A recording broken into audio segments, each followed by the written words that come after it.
Luka has locked up his time with the Lakers for at least the next 3 years. He's going to be avoiding free agency next year and hanging around, making the team his own. So I got this cool little graphic. Y'all let me know what you think.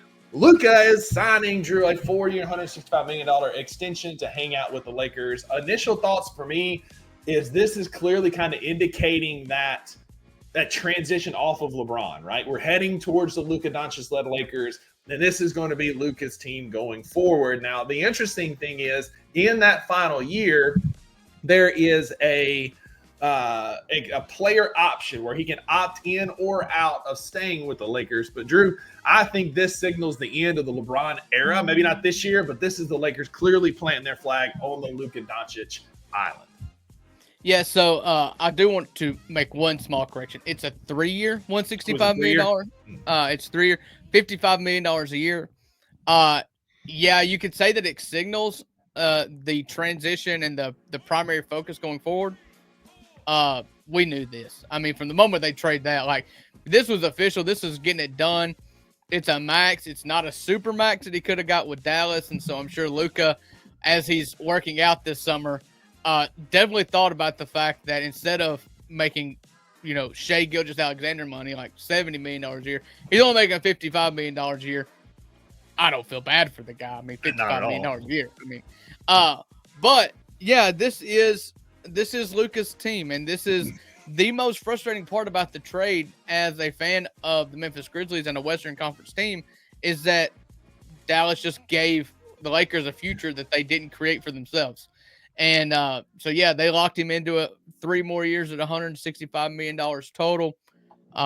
Good for Luka. And listen, if he is actually in shape, and I believe you saw on that night court clip during our break, if it's indeed his real body and not an airbrush job, God help us. Yeah. Because he looks like he is going to snatch hearts all year long. Absolutely. And on FanDuel Sportsbooks, on FanDuel.com, they have Luka as the 7th best odds to win the MVP next year at plus 2,400. I mean, Drew, with pictures of Luka coming out like that, he's on the cover of Men's Health. If he's truly in shape like they're showing, I might put a few doll hairs on Luka at plus 2,400 because, I mean, the guy looks like he's in the best shape I've ever seen him since he's been in the NBA. All right. I'll give you my take on Luka's odds. Can you pull up everybody that's in front of him? I've got it right. Yeah, keep going, but I got it. Okay. Luka, I don't care who is in front of him, to be honest with you. If you give Luka the 7th best odds going into the season, any season, even fat Luka, that's great odds because there's no doubt he is at minimum a top 5 NBA player. For sure. He's in Los Angeles, which is going to get a lot of publicity. They are going to get a lot of traction, a lot of talk on top of just the normal Luka's amazing talk. He feels like of all of the players in the NBA that haven't won one, that he is the most due to win one. You can correct me if I'm wrong, or if you disagree with me. I'm not wrong. But he feels like he is the most due to win an MVP.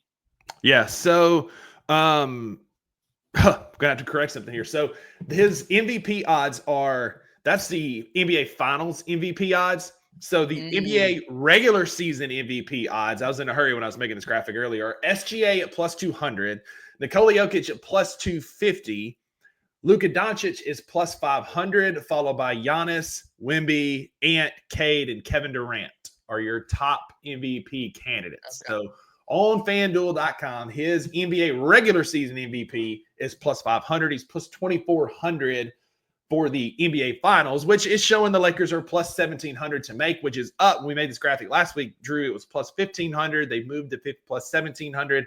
But they're essentially a lock for the playoffs. To make the playoffs, it's minus 550, plus 220 to miss. In retrospect, the Memphis Grizzlies are plus 120 to make the playoffs and minus 160 to miss the playoffs. So, like, basically saying that the Lakers are a mortal lock to make the playoffs at minus 550. I would agree with them being a lock to make the playoffs. Yeah. You still got prime Luka, possibly best Luka we've ever seen if his body is any indication. And you still got LeBron James, who I'm at 41 years old. I don't care. I'm still going to take LeBron James to make the playoffs. Breaking news. That's not a hot take whatsoever.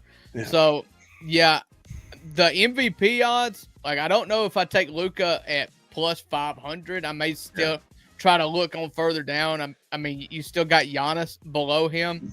He's plus 1,000. Yeah, give me Giannis odds then. Yeah. What's John Morant odds for MVP? Plus 15,000. 15,000 or 1,500? 15,000. Devin Booker, John Morant, Jaylen Brown are all 15,000. Okay. All right. Well, and then if you want a $5 ticket on somebody, take one on each of those. Yeah, I mean, that's not bad. Another one that's also very interesting to me is Cade Cunningham. Cade had a big year. He's getting a lot of hype. He's plus 4,000 currently in the MVP odds, which is tied with Kevin Durant and slightly ahead of Jalen Brunson at plus 5,000. I wouldn't mind a little flyer on a Cade Cunningham. Cade Cunningham feels like he's a year too soon. Like, you feel like you've got to be the runner-up. Maybe. That's kind of how this goes. It's like James Harden was the runner-up, and then he won it. And then I think Giannis was a runner-up, and then he won it. And SGA was the runner-up 2 years ago, and he won it last year. It feels like Cade's got to get top 3, and then he's got to win it. So that's why I wouldn't bet on Cade. Hasn't he won an MIP, a Most Improved Player? Didn't he win that? I do believe that he won Most Improved, but I don't. That doesn't matter to me. I'm talking. You've got to be top 3 in MVP for me to bank on you.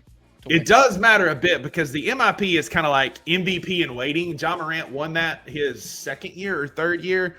He was a finalist for the Most Improved, but he lost to Dyson Daniels this past year. But MIP is kind of like a precursor to the MVP. Like you come in, you're a rookie of the year, whatever. You get an MIP, and then you're involved in the MVP conversations. And so you may be right, but I do like in a down Eastern Conference. And if the Pistons can stay healthy and be that team, that Cade could be a dark horse MVP candidate for next year.